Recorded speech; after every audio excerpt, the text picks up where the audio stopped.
세로사문동 잘 기억하시고 매일매일 기도하고 잠깐씩이라도 찬양하고, 학생들은 학교 가면 앉아서 잠깐 하나님 앞에 기도하고 하루를 시작할 수 있길 바랍니다.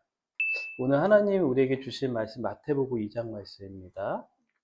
오늘 말씀은 내 마음엔 무엇으로 가득한가 라는 제목으로 함께 은혜를 나눕니다. 베들레헴이라는 뜻은 떡집이라는 뜻이에요. 이곳이 구약에서는 굉장히 의미가 있는 곳이었어요. 야곱이 사랑하는 라헬을 장사 지낸 곳이 이곳이었고, 룻이 보아스를 만났던 살았던 곳이 이곳이었고, 다윗 성이 지어진 곳이 베들레헴이었죠. 가장 의미가 있는 건 구약에서부터 베들레헴에서 메시아가 태어날 것을 예언하고 있었다는 거예요. 600년 전에. 오늘도 베들레헴에서 태어날 것뿐만이 아니라 애굽으로 가시는 것도, 그리고 나사렛으로 가시는 것도 예언되어 있다는 것을 이 비교 검증을 통해서 성경이 마태복음 2장이 얘기를 하고 있죠. 오늘은 이제 나사렛에서 자라시죠. 우리가 좀 있어 보이려면 좋은 동네, 그러잖아요. 나 뉴욕에서 왔어 그러면은 막 있어 보이잖아요. 근데 나 논산에서 왔어 그러면 굉장히 없어 보이잖아요. 그런 것처럼 예수님이 나사렛이라는 거는 시골 촌동네에서 사시던 예수님이었죠. 그러니까 예수님은 말구유에서 낮고 천한 곳에서 태어나셨을 뿐만 아니라 사셨던 곳도 그저 그런 동네에서 사셨죠.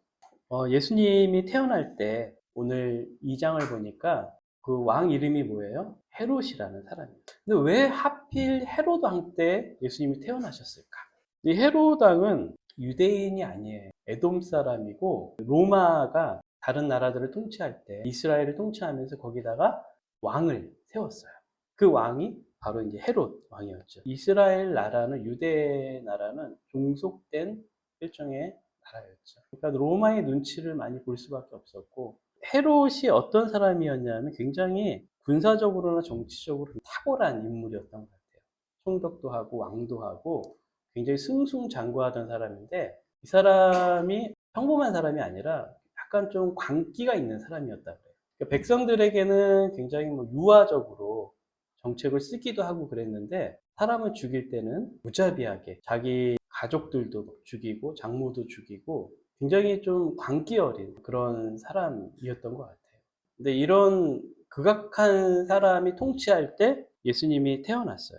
나이가 좀 어느 정도 있었다고 그럽니다, 헤롯이. 근데 헤롯 왕이 또 소식을 듣습니다. 동방에서부터 박사들이 와요. 이들이 뭐라 그러냐면 유대인의 왕이 태어날 것이다, 그렇게 얘기를 하고 있어요. 유대의 왕은 누굽니까? 자기잖아요, 지금. 그렇죠? 유대인의 왕이 태어난다는 거는 정치적으로 엄청난 도전이고 있을 수 없는 일이죠. 그 얘기를 듣자마자 아마 헤롯은 이제 죽일 생각을 했던 것 같아요. 근데 이렇게 얘기합니다. 동방 박사들에게는 나도 유대인의 왕께 경배하고 싶다, 이게 이제 거짓말을 합니다. 왜냐하면 이제 잡아 죽이려고 이렇게 하고 있어요. 그런데 동방 박사들이 아기 예수께 경배하고 헤롯에게 가지 않습니다. 알고 있었던 거죠. 그리고 시간이 좀 흘러서 2살 아래를 죽인 거 보면은 아마 시간이 좀 흘렀던 것 같아요. 얼마나 많은 아이들이 죽었을까. 그래서 오늘 본문에 보면은 뭐라고 얘기합니까? 선지자 예레미야를 통하여 말씀하신 바 라마에서 슬퍼하며 크게 통곡하는 소리가 들리니, 이것도 예언이 되어 있다. 예언이. 무지막지한 폭군이었죠. 근데 생각해보면 가장 악한 헤롯 때 가장 선한 예수님이 태어나셨어요. 그러니까 이 땅에는 악과 선이 공존하는 것을 볼 수 있습니다. 항상 선한 시대는 없었어요. 그렇다고 항상 악한 시대도 없었어요. 항상 선과 악은 늘 공존하고 있습니다. 내 마음속에도 악과 선이 항상 공존하고 있어요. 하나님이신 예수님께서 마곡간에 태어나셨을 때 최초의 방문자들이 있었어요. 복음서에 보면은 목동들을 얘기하고 있어요. 목자들. 가장 미천한 직업, 가축을 치는 하층민들이었어요. 그리고 또 오늘 마태복음에는 누굴 얘기하고 있냐 하면 동방박사들을 얘기하고 있어요. 동방박사들이 이들도 어떤 예언이나 그런 걸 듣고 별을 따라서 왔다 그래요. 사실 동방박사에 대한 기록은 성경에 이 외에는 없습니다. 다른 복음서에는 없고 다른 문헌에도 없어요. 그래서 이 동방 박사들이 누굴까 추측을 하지만 알 길이 없죠. 우리가 알 수 있는 거는 이 당시에 최고 권력자들이 물어볼 만큼 지적으로나 학식적으로, 지위적으로도 굉장히 높은 사람들이 아니었을까, 그런 이제 추측을 해봅니다. 이들이 예수님을 경배해요. 온 인류의 구원자이신 예수님이 가장 낮고 천한 마국간에 태어나셨는데 그곳까지 찾아가요. 어떻게 보면 요즘 말로 치면은 구독자가 몇 명밖에 안 되는 예수님을 그런 상황인 거죠. 근데 그 몇 명이 예수님을 찾아온 거죠. 온 인류의 왕으로 오신 이가 단지 구독자 몇 명. 세상은 그다지 예수님 탄생에 별로 관심이 없었어요. 헤롯도 모를 정도면 관심이 없는 거죠. 근데 하나님이신 그분께서 인간으로 오신 것도 있을 수 없는 일인데 가장 낮고 천한 말구유. 말구유가 뭐죠? 말이 밥을 먹는 밥통이잖아요. 우리는 살면서 자꾸 높아지려고 하잖아요. 더 인정받고 싶고. 어쩌면 우리가 살아가는 이유가 인정받고 싶어서 그런 것 같아요. 저는 이 동방 박사들을 보면서 이때 그 상황을 보면서 이때만 그런 게 아니라 여전히 주님을 경배하는 자들과 주님과 상관없이 사는 자들이 이 세상에는 공존하고 있어요. 심지어 교회 안에 있지만 주님을 경배하지 못하는 사람들이 얼마나 많이 있습니까? 다른 얘기들은 그냥 읽어보면 알 수 있는 내용들입니다. 근데 오늘 동방 박사가 주님을 만나러 온 그 태도를 표현하는 단어가 있어요. 그게 뭐냐 하면은 매우 크게 기뻐하고 기뻐하더라. 저는 마태복음 2장을 보면서 이게 굉장히 크게 보였어요. 주님을 경배하러 온 자들의 마음에는 찬양과 경배가 가득 찼다는 거예요. 그 핵심이 뭐냐 하면 매우 크게 기뻐하고 기뻐하더라. 우리 마음이 주님께 오면서 찬양과 경배가 가득한가? 우리가 주님을 만나러 왔는지, 왜 예배의 자리에 있는지 우리 마음속에 스스로에게 질문을 해야 됩니다. 내가 오늘 왜 교회를 가야 하는가? 그리고 지금 교회를 가는 나의 마음은 어떤가? 우리 마음이 주님께 오면서 어떤 마음인가? 주님을 경배하는 것 외에 목적이라면 교회는 이미 타락한 거죠. 주님은 이스라엘 백성들이 그 마음을 갖기를 원했어요. 주님을 기뻐하는 마음. 그들이 가나안에 들어가서 먹고 살만하고 그리고 눈에 보기 좋은 것들이 너무 많고 하면서 하나님을 잊기 시작했어요. 그것이 그들의 타락의 시작입니다. 그리고 우상 숭배가 기름을 끼얹었죠. 하나님보다 더 좋은 것, 더 기뻐할 것들이 많이 있는 거예요. 예수님의 탄생 앞에 세 종류의 사람이 있습니다. 첫째는 헤롯과 같은 반응이에요. 적대적인 반응. 오늘도 기독교에 대해서, 예수님에 대해서 굉장히 적대적인 마음을 갖고 있는 사람들이 많이 있습니다. 그리고 두 번째는 무관심한 사람들이에요. 아마 이 두 번째의 부류가 가장 많지 않을까. 근데 이 무관심한 사람들은 교회 밖에도 있고 교회 안에도 있어요. 물론 교회 밖은 당연히 무관심하겠죠. 근데 교회 안에도 습관적으로 헌금하고 봉사하고 그렇게 교회에 나오는 사람들이 많이 있어요. 열심을 내는 사람들.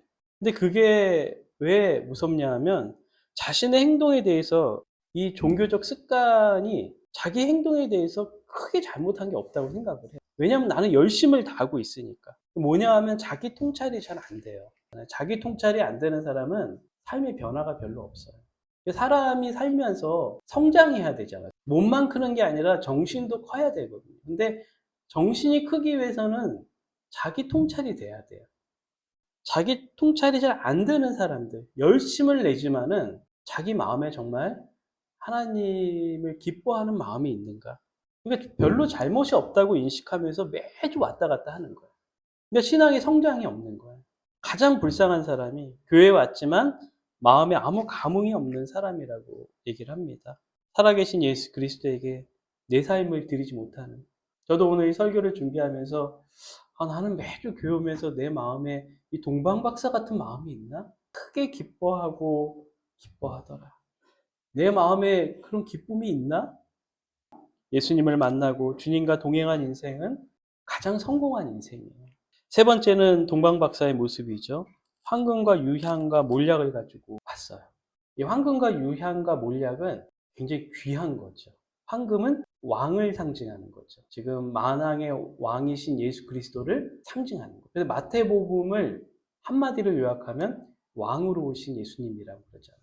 유향은 신성, 그리고 몰약은 죽음을 상징하죠. 예수님의 십자가의 죽음. 저는 이제 그들의 태도에서 그들이 얼마나 아기 예수 탄생을 기다리고 또 얼마나 연구했겠어요. 그리고 고대 문헌을 연구하고 몇백 년 전이니까 얼마나 연구를 했겠어요. 그리고 얼마나 고대하고 얼마나 기다렸을까. 여러분, 우리가 기대하고 고대한 일이 왔을 때 기쁘잖아요. 신앙은 연구하는 거예요. 그리고 고대하는 거예요. 여러분, 주일날 오기 전에 주중에 이번 주는 목사님 무슨 설교를 하실까? 이번 주는 하나님께서 나에게 어떤 은혜를 주실까? 기대합니까? 지금 예배하는 수백만의 신앙인이라고 하는 사람들 중에 얼마나 많은 사람들이 주일을 기다리고 주님을 기다렸을까 하는 생각을 합니다. 요즘 조혜련 씨, 개그우먼 조혜련 씨가 성경을 가르치더라고요. 근데 이분이 예수님을 만나고 성경이 궁금한 거예요. 그래서 성경을 연구하고 성경을 파기 시작하면서 신학교를 가서 박사까지 했다는 소문이 있어요. 근데 성경을 이렇게 가르치는데 개그우먼이라서 그런지 그렇게 재밌다 그래요. 되게 감동적이고 조혜련은 이사는 아니고 굉장히 성경을 재미있게 잘 이렇게 가르치나 봐요. 그러니까 얼마나 성경을 연구하고 막 그랬으면은 거기까지 갔을까. 여러분 신앙생활 몇 년 했나요? 13년 이상은 다 했잖아요. 그렇죠? 조혜련 씨는 한지 얼마 안 된 것 같아요. 근데 그 사람만큼 과연 성경을 우리가 알까? 어쩌면 나보다 더 잘 알 수 있어요. 조혜련 씨가. 저는 주일학교 그 전도사 시절에 주일학교 선생님들을 보면서 그런 얘기를 했어요. 선생님들 집에 적어도 구약, 신약, 배경주석하고 성경사전은 집에 한 곳이 꽂혀 있어야 된다. 왜냐하면 주일학교 선생님은 영어로 하면 바이블 티처잖아요. 근데 주일학교 선생님들은 성경 하나 읽지 않고 교회 다니는 사람들이 되게 많아요. 그래서 제가 주일학교 우리 선생님들한테 매월 경고서적을 읽게 했어요. 책을 읽게 하고 그리고 배경 주석을 찾게 하고 교회 아이들 가르치기 전에 공과 그냥 이렇게 보고 대충 오지 말고 성경 읽어보고 배경 주석 찾고 성경 사진 찾고 공부해서 오라고. 왜냐하면 부끄럽잖아. 바이블 티처인데 준비도 안 하고 그런 사람들이 나중에 엘더가 되고 장로가 되고 권사가 되고 그래야죠. 그런 사람들 성경 한 번도 읽지 않은 사람들이 바이블 티처가 되면 안 되잖아요. 제가 술, 담배 끊은 이유가 뭔지 아세요? 주일학교 선생님 하면서 끊었어요. MT 갔다가 술을 이만큼 먹고 그래도 예배는 드려야 되니까 왔는데 애들 앞에서 이렇게 가르치잖아요. 근데 제가 얘기하면서 제 입에서 막 술 냄새, 담배 냄새가 나요. 그날의 그 부끄러움은 말로 할 수 없었어요. 그날 바로 끊었어요. 그러니까 우리가 건강한 수치심이 우리가 바른 길로 인도합니다. 여러분 수치스러운 적이 있나요? 내가 하나님 앞에 바르게 살지 않고 있다면 수치스러워요. 하나님은 우리를 찾아오세요. 우물가의 여인을 찾으셨던 그 예수님처럼 하나님은 우리를 찾아오세요. 근데 우리가 하나님을 만나고자 하는 욕구가 없으면, 그 열망이 없으면 하나님은 우리에게 오실 수가 없어요. 우리에게 오셨다가 그냥 가실 수밖에 없어요. 내 마음이 그분을 향한 마음이 없다면 참된 예배는 정성 어린 예물입니다. 제가 헌금 설교는 잘 안 하는데 가장 귀한 예물은 자기 자신을 드리는 거예요. 로마서에 보면 너희 몸을 하나님 기뻐하시는 거룩한 산 제사로 드리라. 이는 너희의 드릴 영적 예배니라. 진짜 예배는 내가 제물이 돼야 되는 거예요. 이삭처럼. 내가 하나님 앞에 드려줘야 되는 거예요. 그게 가장 귀한 예물이에요. 우리가 매주 하나님 앞에 드리는 헌금, 11조, 아니면 뭐 감사헌금, 그거와 비교할 수 있나요? 내 자신을 드리는 건데. 내 자신을 드릴 수 있다면 우리가 뭔들 못 드리겠어요. 자신을 드리는 게 가장 어려운 겁니다. 내 인생을 드리는 거니까, 하나님 앞에. 성경을 못을 박아 얘기하고 있습니다. 너 자신을 드려라. 그것을 제물로. 예배가 되기 위해서는 내 자신이 주님 앞에 드려져야 되는 거예요. 예배는 즐기러 오는 게 아니라 좋은 말 듣고 감동하러 온 게 아니에요. 예배는 내 자신 하나님 앞에 드리는 거예요. 매주. 하나님은 다 알고 계세요. 누가 마음을 드리고 자기 자신을 산 제물로 드렸는지 주님은 알고 계세요. 동방 박사들에게 순전한 기쁨이 있었습니다. 별이 인도하신 대로 따라서 아기 예수님에게 가서 경배하고 찬양하고 하나님이 신 그분께서 인간으로 오신 그 사실 앞에 큰 기쁨을 갖고 있었어요. 여러분 하나님을 만났다고 감격하시나요? 그 감격이 있나요? 우물가의 여인이 예수님을 만나고 인생을 수치심으로 사람들이 없는 그 시간에 물들어 갔던 그 여인이 그 물동이를 버리고 동네로 뛰어들어가잖아요. 내가 메시아를 만났다. 그 기쁨을 갖고. 저는 오늘 말씀을 마무리하는데 이 말씀을 꼭 나누고 싶어요. 신앙인은 세상이 모르는 기쁨을 간직하는 자들이에요. 여러분 주변에 믿지 않는 친구들, 믿지 않는 사람들이 알 수 없는 기쁨을 여러분은 갖고 있는 거예요. 그게 우리의 힘이에요. 근데 세상 사람들과 똑같이 기뻐하는 거에 그것만 기뻐하고, 그것만 즐거워한다면 우리는 세상이 모르는 기쁨을 우리도 모르고 있는 거죠. 우리는 세상이 알 수 없는 평안을 갖고 있는 사람들이에요. 세상 사람들이 불안해할 때 우리도 불안해할 수 있어요. 근데 그들에게 없는 평안이 우리에게 있어요. 그들이 알 수 없는 또 뭐가 있나요? 그들이 알 수 없는 소망이 우리에게 있어요. 근데 우리의 소망은 그게 되면 안 돼요. 우리의 소망은 예수 그리스도가 되고 하나님의 나라가 되어야 돼요. 이 세 가지가 없다면 우리는 아무것도 아니에요. 그냥 불신자예요. 세상이 알 수 없는 평안도 없고 세상이 알 수 없는 기쁨도 없고 세상이 알 수 없는 소망도 없다면 우리는 뭔가요 도대체?